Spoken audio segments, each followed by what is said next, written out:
James, when you were with the Packers, one of your guys' strongest suits on offense was the scramble drill. All you guys are so adept to it, and that's something that's similar with Patrick Mahomes and the Chiefs' offense.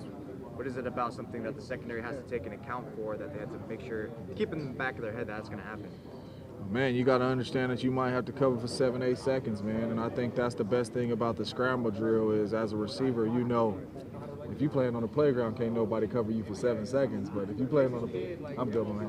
If you playing on the playground, somebody could probably cover you for 3 seconds, 3, 4 seconds. You know what I mean? With 7, 8 seconds, that's totally different. And when I was in Green Bay, that was a main vocal point of our offense. All right, you know, if the play breaks down or if you get immediate pressure, get outside the pocket. Let's go to scramble drills. Let's make this secondary cover for 7, 8 seconds. And 9 times out of 10, somebody's gonna pop open. So it'll be key for the Niners front seven to keep Patrick Mahomes in the pocket, force him to throw from in the pocket. Because if he gets outside the pocket clean and is able to extend the play with all the speed that they have on that offense, man, it's gonna be a tough cover to cover them for 7, 8 seconds for the Niners.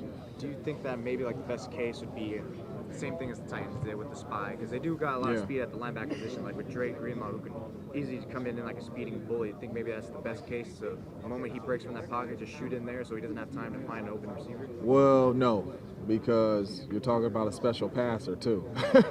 So once he sees you shooting in there, obviously he's gonna find somebody that's open. So that's kind of the poison you gotta pick. But he's not Ryan Tannehill. You know what I mean? When you put a spy on Ryan Tannehill using his legs, you know, he's not a passer like Patrick Mahomes outside the pocket. So, you know, I would come up there with caution, you know what I mean? But at the same time, you just got to depend on that front four to keep him inside the pocket. Don't let him escape, especially clean. If he escapes, it need to be Bosa chasing him, D4 chasing him, people chasing him, making him get that ball out of his hands fast. But if he gets out clean, for anybody, it's a tough cover.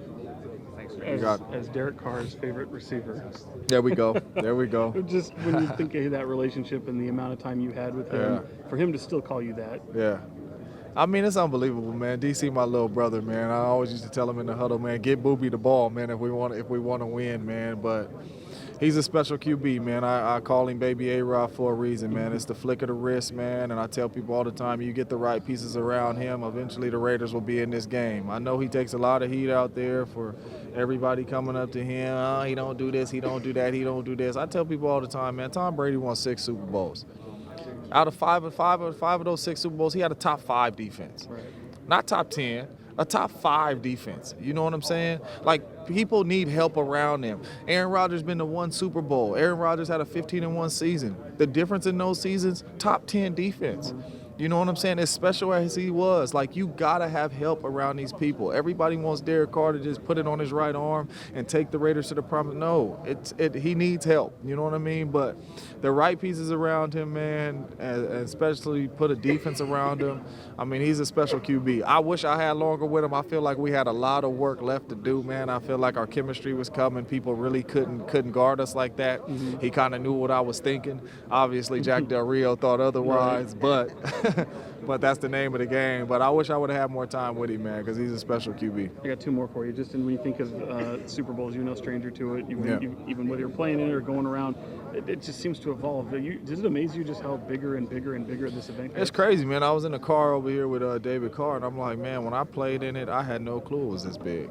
You know, because, I mean, you're here, you're just focused on getting what you got to get done, getting the game plan in. You're not worried about the media. You're not worried about, you know, people running up to you and going to parties and all that and seeing all what's around. But now me working in the event, I'm like, this is a huge event. Like, the Super Bowl is really, really big time, man. And the coaches used to tell us that, but as you're playing in it or coming, you don't really, you know, notice it like that. But now I notice this is a big-time game, man, especially.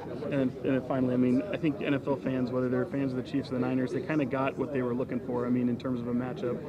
And I can't go away without you telling me who you got. Man, I just told them over there I have no one right now. And the reason why I say I have no one, this is one of those games to where if I'm a gambling man, I'm not betting. Because I really don't know what's gonna happen. Like, I'm trying to put it in my mind, like, okay, if the Chiefs do this, do that, they're gonna run away with this game.